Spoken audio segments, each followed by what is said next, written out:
નમસ્તે વાસ્તુ પુરુષાય ભૂષય્યા ભિસ્ત પ્રભો મદ ગૃહમ ધનધાન્યાદિ સમૃદ્ધમ કુરુ સર્વદા. આ શ્લોક વાસ્તુ પુરુષ પાસેથી ઘરમાં ધન ધાન્ય અને સમૃદ્ધિ લાવવાનો આશીર્વાદ માંગે છે. નમસ્કાર, વીટીવીની ખાસ રજૂઆત ભવિષ્ય દર્શન કાર્યક્રમમાં આપનું સ્વાગત છે. હું છું અંકુર રાવલ. વાસ્તુશાસ્ત્ર માત્ર એક શાસ્ત્ર નથી, પણ પ્રાચીન વિજ્ઞાન છે. અને આ પ્રાચીન વિજ્ઞાનમાં ભારતીય સંસ્કૃતિ દ્વારા હજારો વર્ષોથી વ્યાપક અભ્યાસ કરવામાં આવ્યો છે.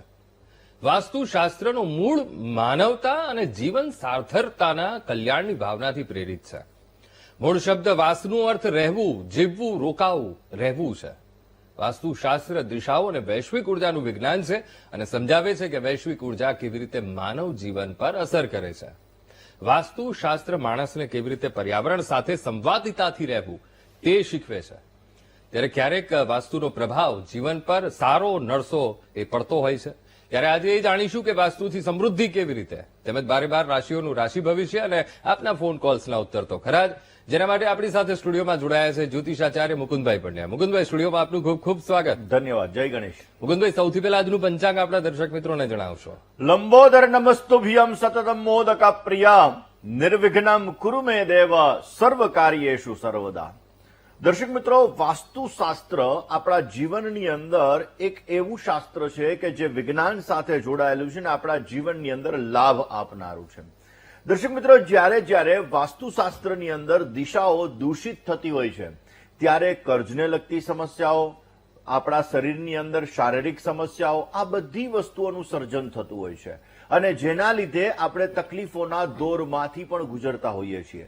કુંડલીમાં ગજકેસરી યોગ હોય, મહાપુરુષ યોગ હોય, પંચ મહાપુરુષ યોગ હોય કે કોઈ પણ પ્રકારનો લક્ષ્મી યોગ હોય, પણ જો ઘરનું વાસ્તુ ખરાબ છે, ઘરની અંદર તમારી કોઈ દિશા દૂષિત છે, દિશાની અંદર પ્રોબ્લેમ છે, તો તમારા જીવનની અંદર સમસ્યાઓ 100% આવતી જ હોય છે.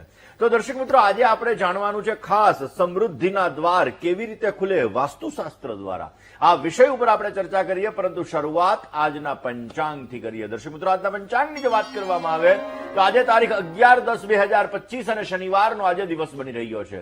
આશ્વિન માસ કૃષ્ણ પક્ષ અને એની પંચમી કહેતા આજે પાંચમની તિથિ છે. રોહિણી નામનું નક્ષત્ર છે, વ્યતિપાત નામનો યોગ છે, તૈતિલ નામનું કરણ છે અને 12 રાશિઓનું ભવિષ્ય કથન જેના આધાર ઉપર કહેવામાં આવશે એવું ચંદ્રમાનું ભ્રમણ આજે રાત્રિના 2:23 સુધી વૃષભ રાશિની અંદર રહેશે. એટલે રાત્રે 2:23 સુધી જે કોઈ પણ બાળકોનો જન્મ થશે તેમની રાશિ વૃષભ રહેશે, જેના અક્ષર બ, વ અને ઉ રહેશે. અને રાત્રે 2:23 પછી જે બાળકોનો જન્મ થશે તેમની રાશિ મિથુન રહેશે, જેના અક્ષર ક, છ અને ઘ રહેશે. તો આજે જન્મનાર બાળકોનું ભવિષ્ય સુંદર, સુખમય, આનંદમય, હર્ષમય, લાભમય રહે એવી શુભકામના સાથે જય ગણેશ. બિલકુલ. હવે માણસ દોડે કેમ? સફળતા માટે, સમૃદ્ધિ માટે અને શાંતિ માટે દોડતો હોય છે. અને એ શાંતિ એને ફાઇનલી તો જ્યારે ઘરમાં આવે ત્યારે જ એને શાંતિ મળતી હોય છે. પણ જ્યારે એવા કેટલાક પરિબળો જેને આપણે વાસ્તુ સાથે જોડીએ, એવા કેટલાક પરિબળો જે એવા પરિણામો આપે કે જેના કારણે ઘરમાં આવે તો એને અશાંતિ જેવું લાગે, જે આપણે કહીએ ને અત્યારની ભાષામાં વાઇબ્સ એને મળે નહીં. તો હવે ઘરમાં વાસ્તુ અને સમૃદ્ધિ, એનું સૌથી પહેલા તો મારે એ સમજવું છે કે સમૃદ્ધિનું જોડાણ વાસ્તુ સાથે કેવી રીતે? અંકુરભાઈ, પહેલામાં વહેલા તો વાસ્તુશાસ્ત્ર જીવનની અંદર એક વિજ્ઞાન સાથે અને આપણા ગ્રહો સાથે પણ જોડાયેલું છે. વાસ્તુ, વિજ્ઞાન અને ક્યાંક ને ક્યાંક જ્યોતિષ, આ ત્રણેયનો સમન્વય છે. આ ત્રણેય દ્વારા આપણે આપણા જીવનની અંદર સમૃદ્ધિઓ મેળવી શકતા હોઈએ છીએ. દર્શક મિત્રો, અલગ અલગ દિશાઓ છે અને આ દિશાઓ આપણા જીવનની અંદર સમૃદ્ધિ તરફ લઈ જાય છે. 5 તત્વ આ દિશાઓ સાથે જોડાયેલા છે અને એટલા માટે દર્શક મિત્રો, જ્યારે કોઈ પણ દિશા દૂષિત થતી હોય ત્યારે તત્વ દૂષિત થતું હોય છે અને એ તત્વ દૂષિત થાય એટલે આપણા જીવનની અંદર તકલીફ, સમસ્યા, આ બધી વસ્તુઓ ઉત્પન્ન થતી હોય છે. દરેક દિશાનું અલગ અલગ મહત્વ છે. ઈશાન ખૂણાનું અલગ મહત્વ, પૂર્વનું અલગ મહત્વ, અગ્નિનું અલગ મહત્વ. પણ આપણે શું કરીએ છીએ? આપણે ખાલી 8 દિશાઓને જ ઓળખીએ: પૂર્વ, પશ્ચિમ, ઉત્તર, દક્ષિણ, ઈશાન, અગ્નિ, નૈઋત્ય અને વાયવ્ય. પરંતુ દર્શક મિત્રો, નાની નાની દિશાઓ એ પણ આપણા જીવનની અંદર સમૃદ્ધિ લઈને આવે છે. નાની નાની દિશાઓ આપણા જીવનની અંદર લાભ લઈને આવે છે. ભગવાને દરેક દિશાઓની અંદર અલગ અલગ દેવતાઓને અલગ અલગ કામ સોંપેલું છે કે ભાઈ આ દિશાની અંદર આ દેવતાનો વાસ છે અને એને આ કામ કરવું જોઈએ. હવે તમે જો તો ઘણા બધા માણસોના પૈસા ફસાઈ જતા હોય છે. હવે તમે એવું વિચારો કે તમે લાખો રૂપિયા કમાવ છો, કરોડો રૂપિયા કમાવ છો, કે હજારો રૂપિયા કમાવ છો. હવે એ રૂપિયા તમારા ફસાઈ જાય છે તો આ ફસાવા પાછળ પણ તમારા ઘરનું વાસ્તુ જ જવાબદાર છે. કારણ કે તમારા ઘરની અંદર જ્યારે એ દિશા દૂષિત થાય છે ત્યારે તમારા નાણાં ફસાઈ જાય છે. નાણાં ફસાય એટલે મેન્ટલી ડિસ્ટર્બન્સ ક્રિએટ થાય. નાણાં ફસાય એટલે આપણે શારીરિક સમસ્યાઓ પણ ઉત્પન્ન થાય. કારણ કે જ્યારે મન બેચેન થાય ત્યારે આપણા જીવનની અંદર સમસ્યાઓનું સર્જન થતું હોય છે. ઘણી બધી વખત દર્શક મિત્રો એવું બનતું હોય છે કે માણસ ઘણો બધો અપ લેવલ ઉપર જાય, એટલે કે સારી પોઝિશન ઉપર જાય અને પછી ધબાડ દઈને પડે, એટલે કે નીચે તાત્કાલિક પડે. અને જ્યારે નીચે પડે છે તો પાછો ઉભો થવાની અંદર એને ઘણી બધી સમસ્યાઓ થાય છે. આપણને એવો વિચાર આવે કે ઓહો આની માથે કરોડો રૂપિયાનું કરજ થઈ ગયું, લાખો રૂપિયાનું કરજ થઈ ગયું, તો એમાં પણ વાસ્તુ જવાબદાર છે.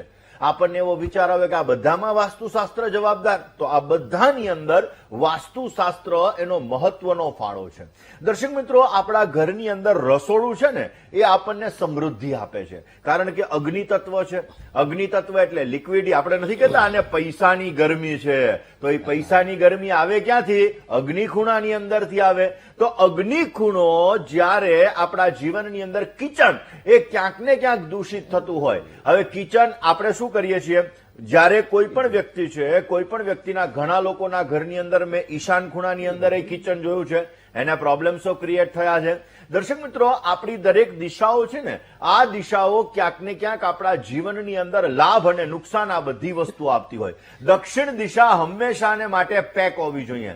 હવે જે જગ્યાએ દક્ષિણ દિશા ખુલ્લી હશે, ઈશાન અને ક્યાંક ને ક્યાંક જોવા જઈએ તો ઉત્તર, નોર્થ ઇસ્ટ અને ઉત્તર, આ બંને દિશાઓની અંદર જો અગ્નિ તત્વ આવી જાય, એટલે માની લો કે એક ઘરની અંદર કોઈ પણ ઘર છે, એ ઘરની અંદર ઈશાન ખૂણાની અંદર વોશરૂમ આવી ગયો તો એ વ્યક્તિને હેલ્થ રિલેટેડ ઇસ્યુ થશે. કોઈ વ્યક્તિને નોર્થની અંદર એવું કહી શકાય કે નોર્થની અંદર એને કિચન આવી ગયું તો એના જીવનની અંદર પૈસામાં અપ ડાઉન આવશે. માંડ ગાડી પાટે ચડશે તો વળી પાછી પાટા ઉપરથી ઉતરી જશે. અગ્નિ ખૂણો ખુલ્લો છે અને સાઉથ ઇસ્ટની એન્ટ્રી છે, તો આવા વ્યક્તિના છોકરાને, એટલે કે આવા વ્યક્તિના દીકરાને સમસ્યાઓનું સર્જન થશે.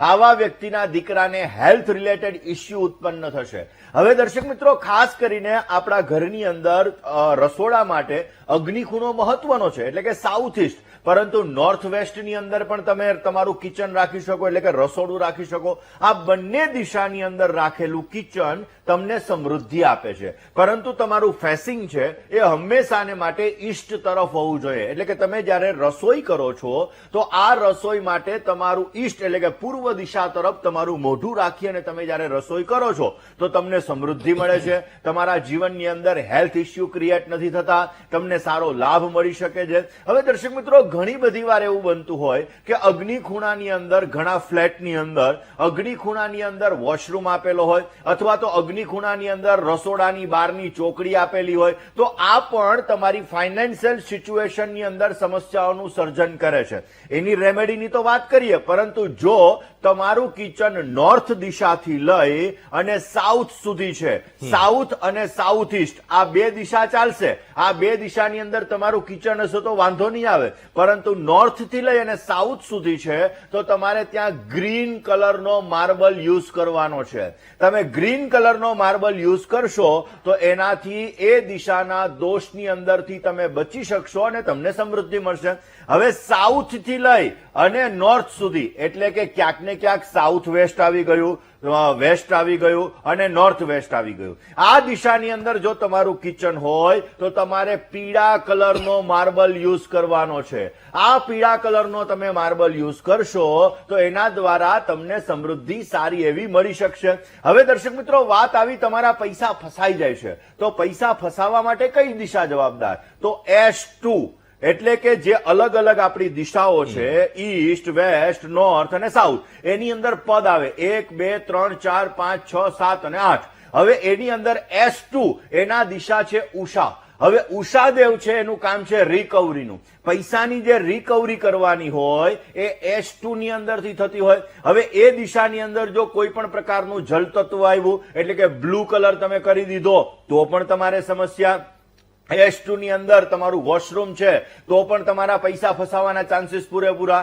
S2 ની અંદર તમારો ક્યાંક ને ક્યાંક અરીસો છે તો પણ તમારા પૈસા ફસાવાના ચાન્સીસ પૂરેપૂરા. તો શું કરવું જોઈએ?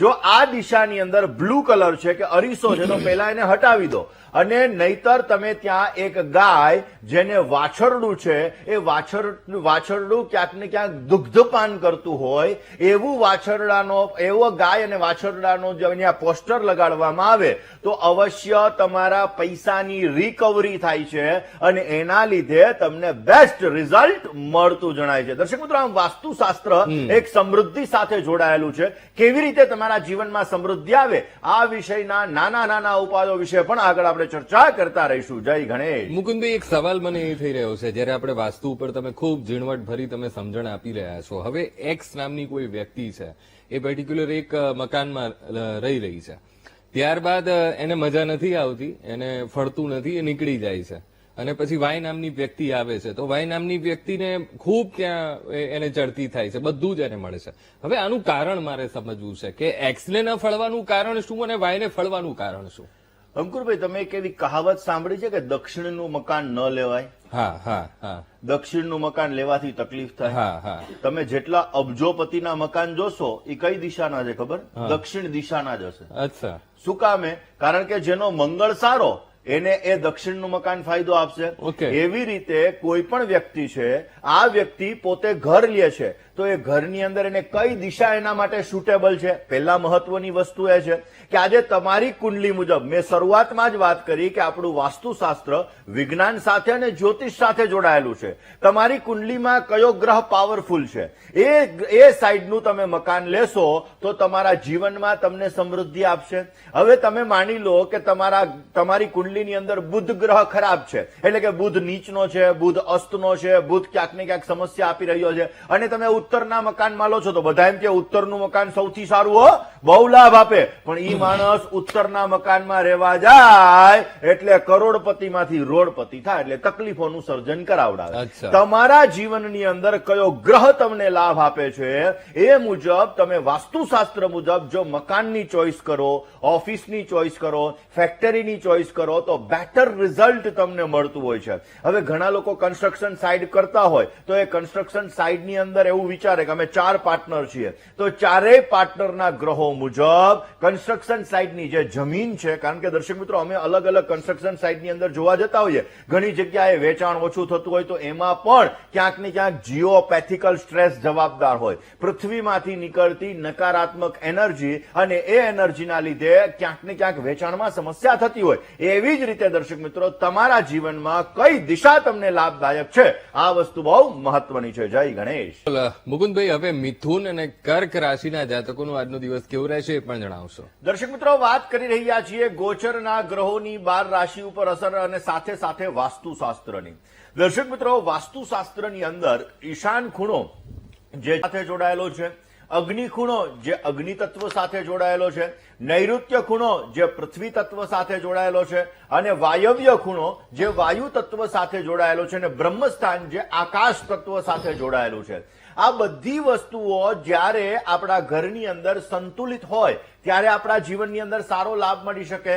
પરંતુ જો ક્યાંક ને ક્યાંક સમસ્યાઓ છે, કોઈ પણ દિશા દૂષિત થઈ રહી છે તો તકલીફોનો દોર પણ વધારે રહેશે. વાત આ જ વિષય ઉપર કરીએ, પરંતુ દર્શક મિત્રો આપણે તુલાની કરીએ પહેલા આપણે વાત કરીએ વાસ્તુશાસ્ત્રની.